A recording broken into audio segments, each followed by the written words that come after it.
Hey guys, welcome back to another video on the Inside Spurs channel. Hope we're all well. Hope looking after yourselves on a pretty gloomy Wednesday afternoon. Transfer news. This will warm you up a little bit. It seems like we've got a bit of progression on the Pedro Porro front, but I want to talk firstly about the man in the thumbnail with me. If you don't know who it is, that's Frank Kessie. Now, you might remember Frank Kessie and the links to Tottenham about a year ago, actually, in January last year, before the Bentancur and Kulusevski sort of situation, and before obviously the Luis Diaz situation. Sorry to remind you all.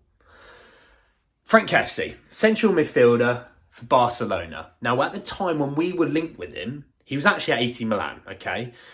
We were linked with him, we were trying to get him actually that window, but Frank was adamant, stay at AC Milan to the end of the window, because if I go in the summer, I can actually take all the fees myself. I can get a bit more money, okay? Good player. Would he improve the squad? Absolutely. Would he improve the first 11? I don't know, because I think Bentancur is absolutely by far our best central midfielder option. I think he's been fantastic this year. I actually think he had a good World Cup as well. Just a year ago, I weren't that great as a whole. I think Kessie is very similar to a Bentancur and similar to a Højbjerg. Would they work in a 3-5-2? Now, the only thing is with 3-5-2, that is very much three guys who can go box to box, but also three guys can kind of sit. So I guess if we were trying to hold on to a lead, it would work. That system only works if Perisic is flying on the left and the right wing back, who I'm coming to in a minute, is flying as well, and they can create. Would he work in a 3-4-3? I do think he can. And that's the thing. I think Spurs would be happily ready to take a punt on Kessie. Would it be a permanent? I don't think so. I think it'd be a loan deal with an option to buy, that sort of deal. I think maybe 4 to 6 million euros. I think we take on maybe 50% of his wages, which I'd assume he's probably on about 200k a week. So we'd give maybe 100k.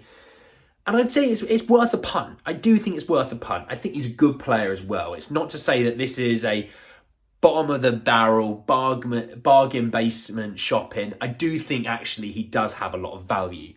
He's not had a good time at Barcelona, but then what centre mid really does? I know they have this real fixation on Gavi and Pedri and Busquets, but you've got Frenkie de Jong who's an absolute baller who doesn't really get in the team.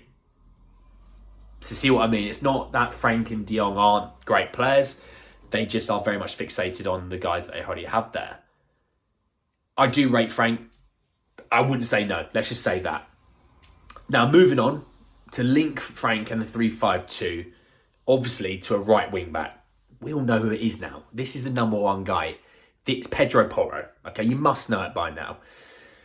The update around this, now this comes from England sources, this comes from Portuguese sources, hell, it comes from Spanish sources. The source is Pedro Porro, 45 million euro release clause. That's what Sporting Lisbon want. You pay it, you have him. Spurs are saying, look, we're in the ballpark. I think we're about 5 million euros off, somewhere between 2 and 5, okay? The thing is when you have to buy someone's release clause outright, you actually have to send them the bulk. You have to send them the money up front. Obviously, that's not really how transfers work as much anymore. What you'll find is Spurs will probably go, look, we want to give you 45, but we don't want to give it up front. We want to give you instalments. We might give you 20, 15, and then 10 sort of thing over a 3-year span. That way it's a bit more feasible and easier to run on the books. Sporting Lisbon obviously being a bit more difficult, don't want to do that because they don't want to lose the player, which I can understand. I see this deal happening, if I'm honest. I know Chelsea are apparently snooping around the deal, but Chelsea snoop around every and any deal because they've got all these scouts in. They've got amazing youngsters, but for some reason they look elsewhere, and the scouts don't actually look elsewhere. They just look at the media reports and go, oh, Liverpool want him, or oh, Arsenal want him. I mean, the link with that Shakhtar Donetsk guy that Arsenal have been linked to, I'm not going to pronounce his name. I'm going to murder it, so I'm not really going to say it. But now Pedro Porro is another one. They need a right wing back, to be fair. Obviously, Reece James getting injured, and it's nice if Reece James had a really credible number 2, or vice versa, this guy being the number 1 and Reece James being the number 2. But for us, he's number 1. He would absolutely start. And how nice would it be for Cuti Romero to be able to get the ball at right centre-half, or Eric Dyer, or Longley or Ben Davies, where it is left centre back, to look at right wing back and go, hey, I can give him the ball because I know he's not going to lose it. That's why they don't give it to Emerson. That's why I don't give it to Doherty, because they don't. And also the thing is, I think a lot of players are too scared to use the ball. Well, being Spanish, and be it that he plays for the Spanish national team, be it that he plays week in, week out for Sporting Lisbon, and we watch what they could do against us, he will use the ball and go forward with it. Our right wing backs get the ball and look backwards because they don't want to lose the ball, don't want to get, booed by the fans. I can understand that.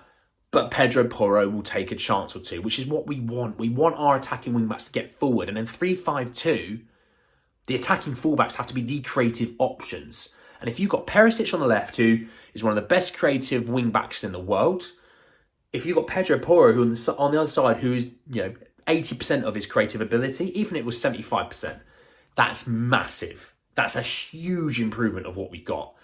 Would it mean the end of Emerson? I would assume so. Attacking options wise, moving on to this now, there is no real credible sources and links at the moment. Because of the fact that Ruslan Malinovsky obviously ended up going to France, that deal is now off the table.